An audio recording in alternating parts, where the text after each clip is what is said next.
हम मीनू झा गोर लगे छी समस्त मिथिलावासी के। आदरणीय श्री मणिकांत झा जी के रचना एकटा महादेव के चैती लऽ कऽ उपस्थित छी। कोशिश करे छी अपने लोकनि के नीक लागे। धन्यवाद। जय मिथिला, जय मैथिली।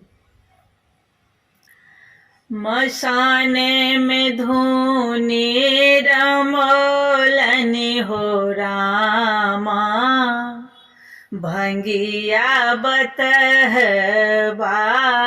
मसाने में धुनी रमोलनी हो रामा, भंगिया बतहबा। भंगिया बतहबा हो, भंगिया बतहबा। अजगुत रूप बनोलनि हो रामा, भंगिया बतहबा। मसाने में धुनी रमोलनि हो रामा, भंगिया बतहबा।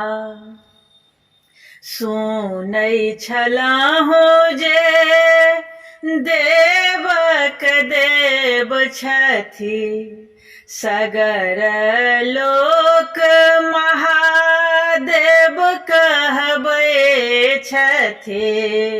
सुनै छलहुँ जे देवक देव छथि, सगर लोक महादेव कहबै छथि।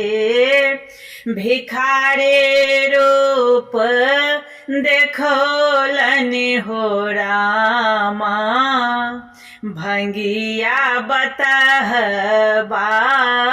मसाने में धुनी रमोलनि हो रामा, भंगिया बतहबा।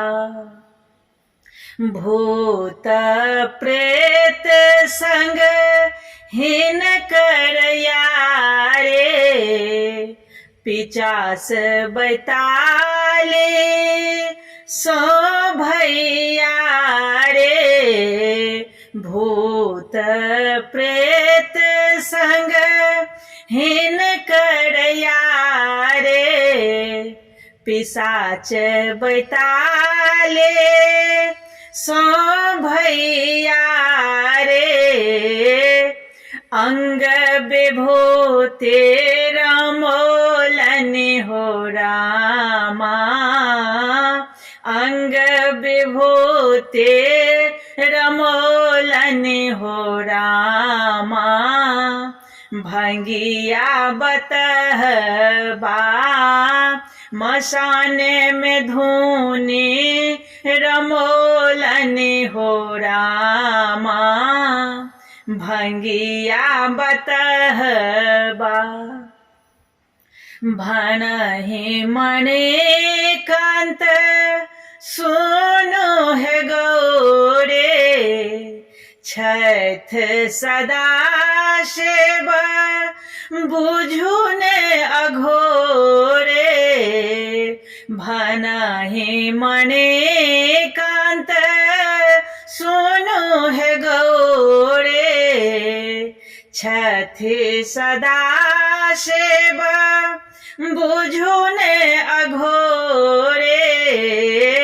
जग भर के हर सोलनि हो रामा, जग भर के हर सोलनि हो रामा, भंगिया बतहबा। मसाने में धुनी रमोलनि हो रामा, भंगिया बतहबा। मसाने में धुनी रमोलनि हो रामा, भंगिया बतहबा।